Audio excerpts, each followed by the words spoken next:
Good evening. Thanks for joining us on the Week in Review. I'm Nick Blumberg. President Donald Trump and his administration take aim at local schools and students. A student visa is like me inviting you into my home. If you come into my home and put all kinds of crap on my couch, I'm going to kick you out of my house. International students from schools including Northwestern, the University of Chicago, and the University of Illinois have their visas revoked with little explanation. If you lack integrity, get out. Get out now, because you will be found out. Illinois Senate President Don Harmon's own integrity faces questions, with state elections officials saying he took in far larger campaign contributions than legally allowed. The concept, the idea is a good one, but my God, the devil is in the detail. Alderpeople push back on the mayor's affordable housing plan and on a settlement for a man fatally shot by Chicago police. It's a wrap, Bulls Nation. You can drive home safely. Beep, beep.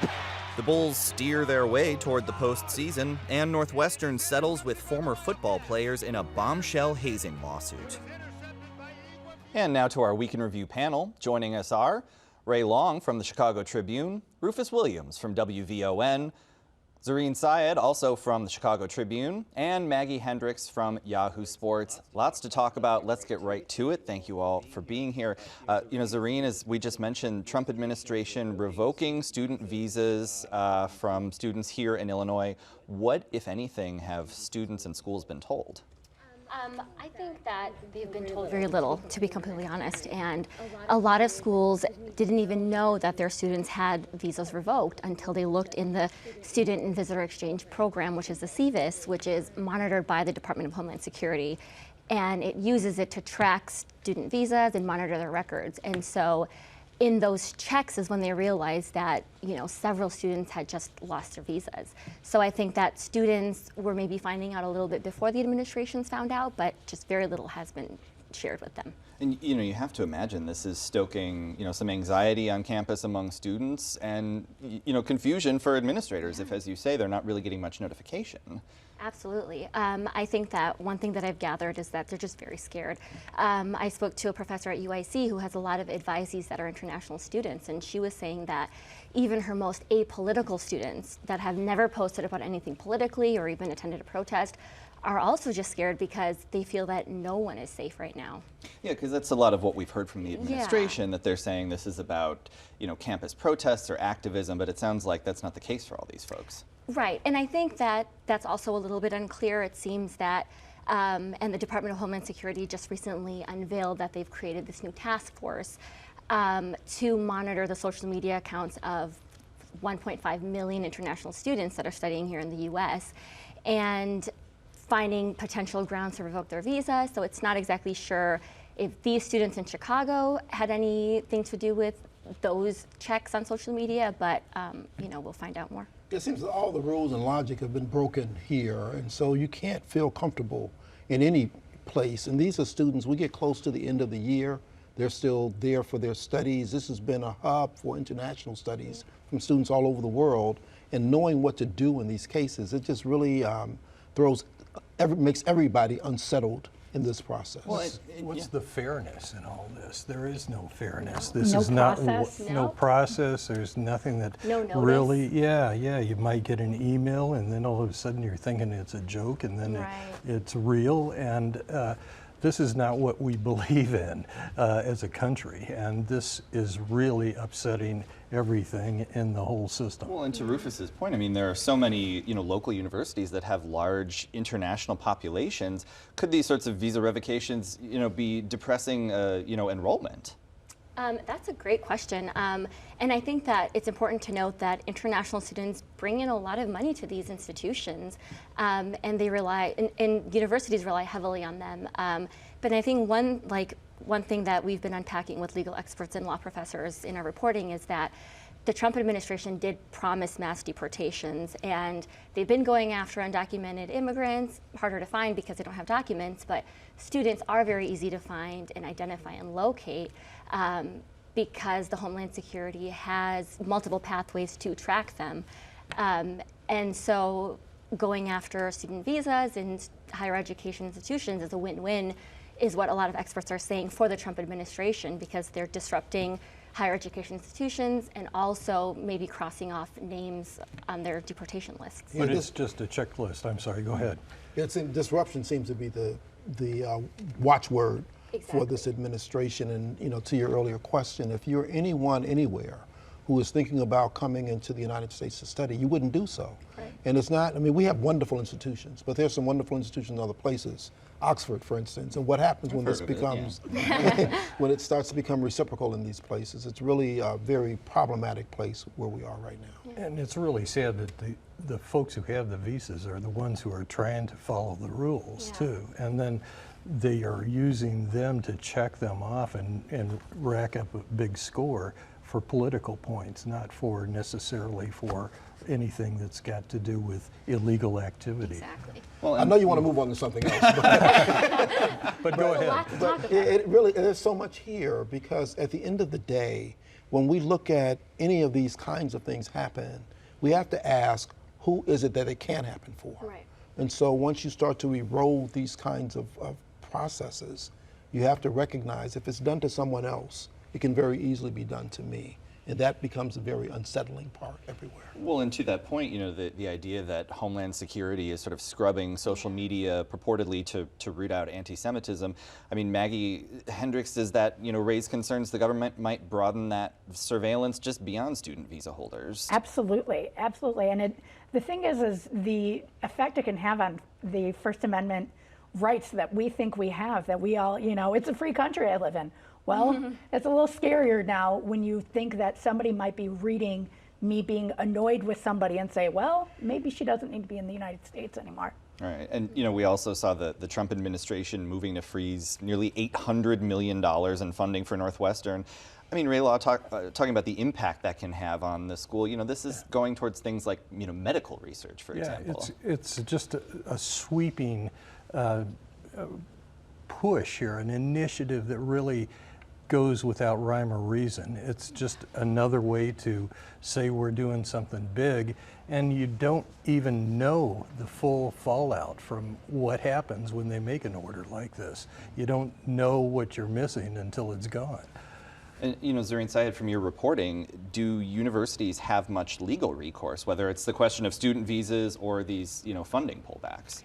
Honestly, I don't think we know that yet, and I think they're also trying to figure it out themselves exactly what rights they have and what they can do to protect their students. And I think one of the most jarring things about the funding freeze, for example, is that the administrators at Northwestern were given no notice, and they found out through the media that they had nearly $100 million, frozen, and they're in the middle of some groundbreaking, life-saving research, Alzheimer's and creating pacemakers, right. And so I think there's just a lot at stake. You asked about legal recourse, which takes us on a whole other thing as it relates to law firms. Sure.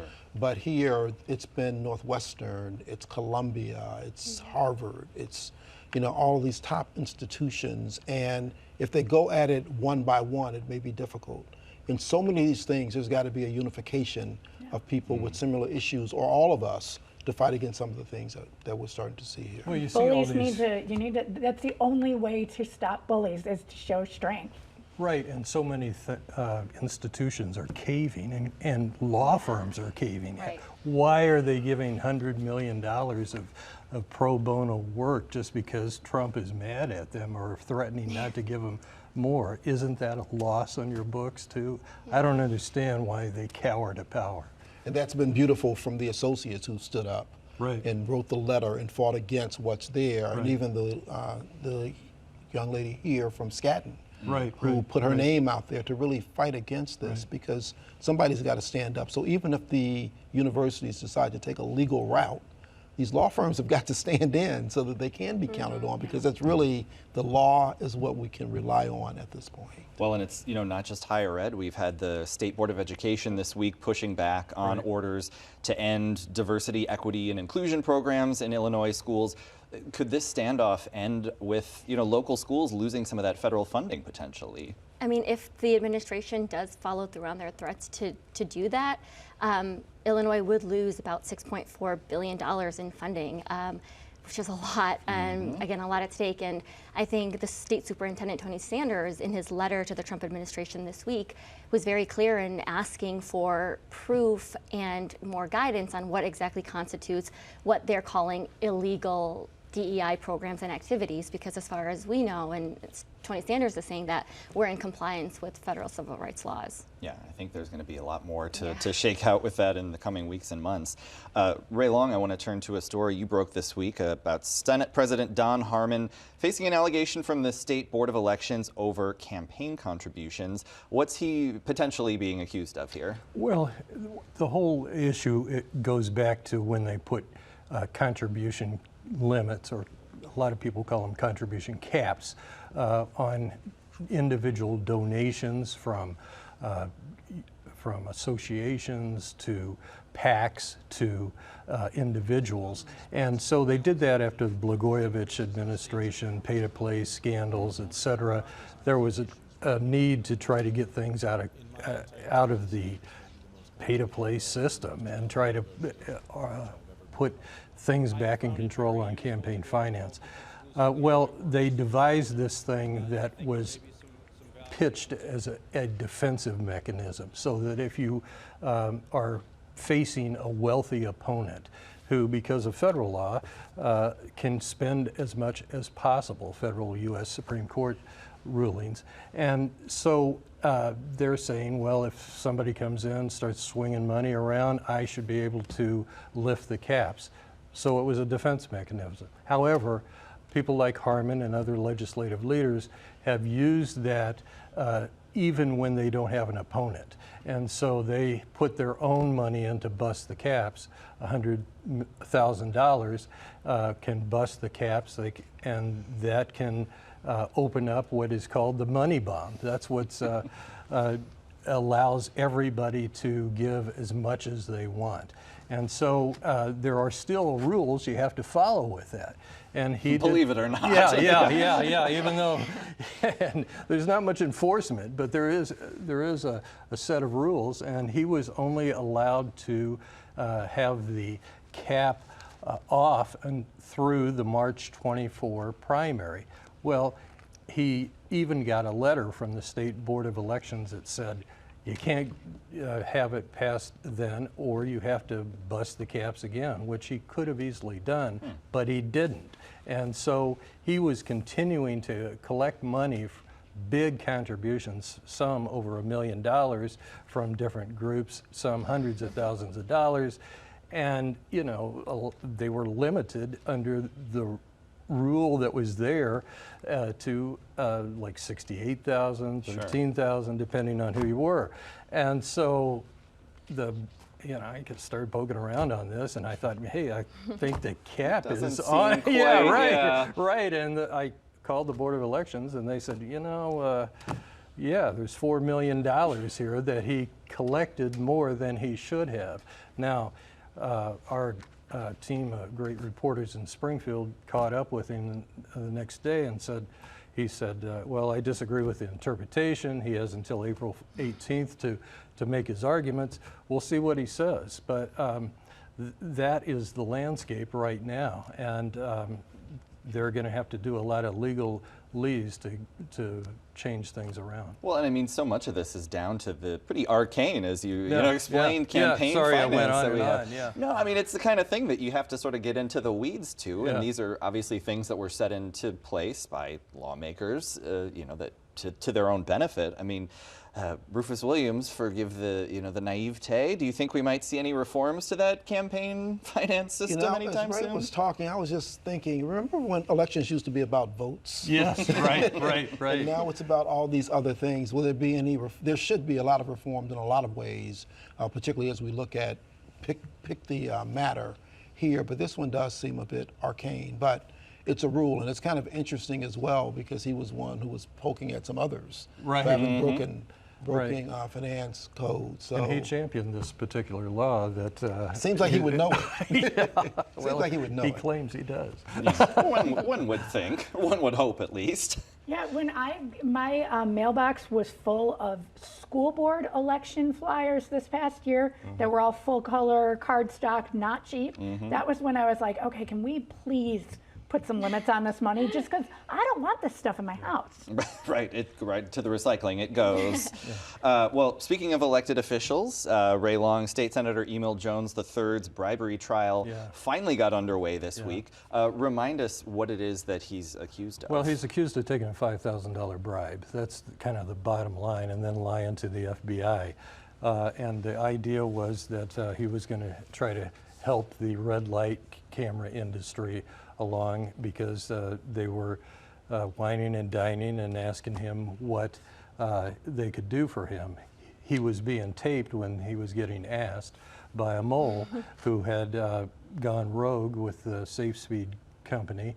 And now Emil Jones III, who is the son of longtime Senate President Emil Jones Jr., is now on trial. His dad's even in the courtroom today. And they're defending, and it's possible that it could wrap up next week. But this is one more in a long saga of state legislators that have been going to trial and getting indicted. And you know, we've seen it on the city council. Now we see it in state government.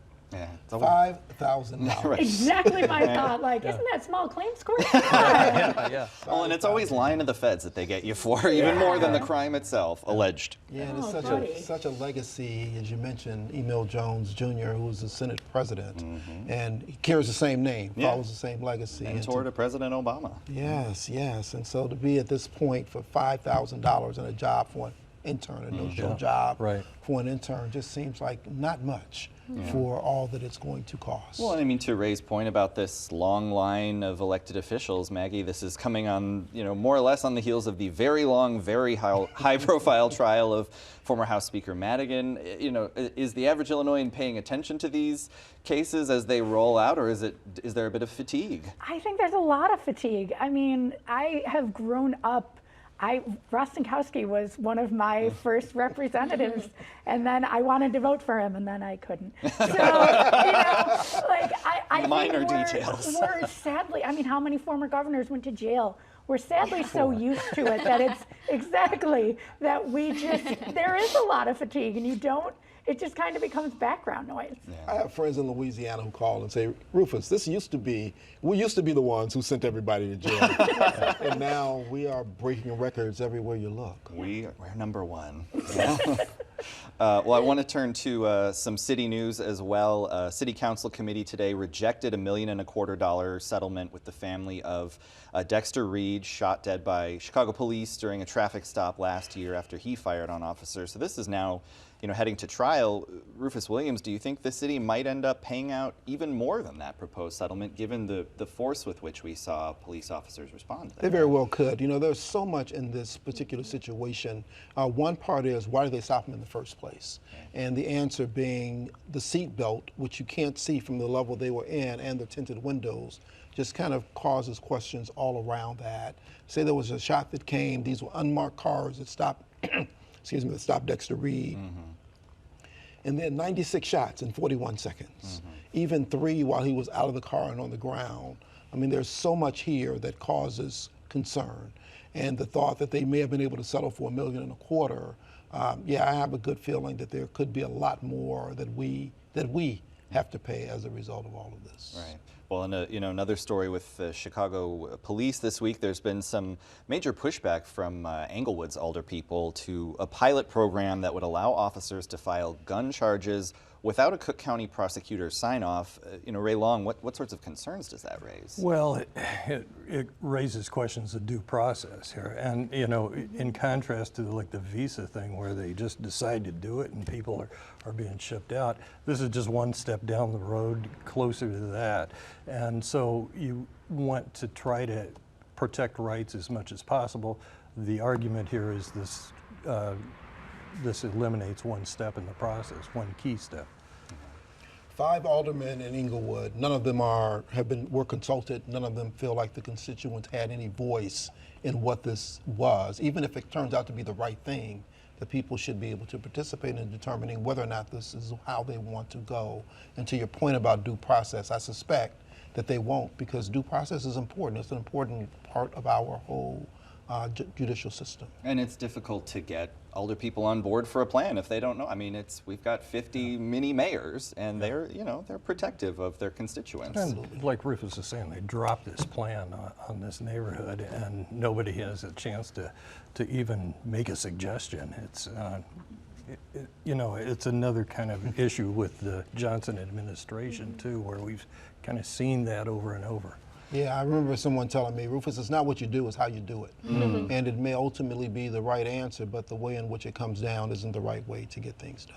Yeah. Well, I want to turn to another Northwestern-related story. Maggie Hendricks, the university reportedly settling lawsuits related to hazing in its football program. Remind us first some of the allegations there. Yeah, I mean, just absolutely terrible allegations against Pat Fitzgerald's, him and his staff, of pushing kids to absolutely ridiculous limits and some sexual things. Like, just it was really, really bad. And I really commend these athletes who stood forward and said, hey, this is not okay, because they are making things better for the generations after them. And Fitzgerald's got his own suit against Northwestern. It's supposed to go to trial in November. I mean, this really shocked a lot of people given how well liked he was. That was kind of the very surprising thing about it, is he was just kind of this fixture in Evanston of everybody liked Pat, Mr. Go Cats, but if he's running this program like that, there's not a whole lot to like. Yeah, this is one of these things, when hazing is happening, and it's happening to these students, as much as I may love you, somebody's got to protect the students. Mm-hmm. And the way in which this happened, the sense was that it's impossible for him not to have known. Right. And therein lies the rub. And when you look at the university more broadly, Zareen, I mean, what kind of reputational damage could this cause to the university, and will that be lasting? Honestly, I think yes. I don't know. I don't see how it couldn't have a lasting impact. And just as a general point, I'm just so empathetic to college students right now, and professors and people that are trying to keep colleges a safe place where your children are protected, where expressive action is protected. I think it's just a really rough time out there for them. They're just trying to do what's best and try to do the right thing. All right, well, let's turn to a happier sports story for Bulls fans. Maggie, Bulls heading to the play-in tournament. How do you expect them to do there, and maybe in the playoffs proper? I mean, if they get to the playoffs, they're not going to win anything. I'm not going to put lipstick on a pig, A ray of sunshine. It has been 10 years since the Bulls even won a playoff series. A playoff series, just one. Just one. And this team, they are playing well now, so they might get out of the play-on tournament. That's great, but like, they're celebrating over getting into a play-in tournament. Come on. What are we doing here? This is a team that should be going for championships. It's the third largest market. They have a huge, rabid fan base. It is disgusting that the Bulls fans continue to have to put up with this. And that's on that. I will say I saw a game in person, and the place was rocking. It's so fun. And Right. That's how they get you. That's how they get you. Yeah, but the team was so good. Fun. Yeah. But a lot of times you're having so much fun because you're watching the Bucks. So like, just take the train up to Milwaukee. Right, you're waiting for Giannis to come to town, otherwise you don't really care. The expectations for this team have been so diminished that they're winning, which is what's making it fun and exciting. But long live the 90s. Well, yes. But that's the thing, that we shouldn't still be waiting for a good team. We shouldn't still be waiting for a general manager and ownership who cares. All right, well, let's get to the basketball that makes you happy. NCAA Women's Championship wrapped up this past weekend. Who are you keeping your eye on for the WNBA draft? For the Chicago Sky, I think they're going to go with a guard. So we're looking at somebody like Haley Van Lith from TCU. I really hope it's Tahina Pau from South Carolina, just for headlines alone. Tahina Pau? Yeah. I mean, every copywriter That's a in basketball this city name. exactly wants that name to come to Chicago. Well, and I mean, we didn't quite have the fireworks of like a Caitlin Clark, or something this year, but it seems like, a pretty exciting tournament to watch. Oh my gosh, it was an amazing tournament. And Paige Beckers doesn't have that same kind of rabid following that Caitlin Clark did, but she's a better player. Okay, well, we have 4-star players on the panel here, but that is all the time that we have for this week. So our thanks to Ray Long, Rufus Williams, Zareen Syed, and Maggie Hendricks. And we're back to wrap things up right after this. Chicago Tonight is made possible in part by the Alexandra and John Nichols family. The Polk Brothers Foundation. Additional support is provided by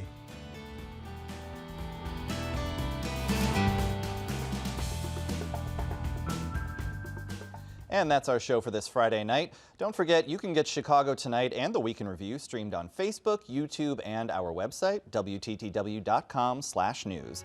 Now for the Week in Review, I'm Nick Blumberg. Thank you for watching. Stay healthy, stay safe, and stay informed. Have a great weekend. All right, City Council trying to crack down on these rogue towing companies that apparently show up to a crash scene and tow your car away and then like hold people's cars hostage. Steve Goodman wrote a song about it in The Lincoln Park Pirates. Yeah. I mean, had you heard about these companies? Oh, yeah. I mean, heard about it saying you don't have accidents but so often, so you don't know what to do. Sure. And they must have these CB radios that tells them where it is. Exactly. And they show up, and then there you are with your car gone, and that you is have. So scary. Oh, it is. Because I mean, there's the aggressive companies that'll tow you off a lot or that'll boot you, but I mean, showing up, when somebody's all frazzled after a crash like that. They're I live right down the street from them, and every time I walk by when I'm going to get breakfast or something, I get very mad at the.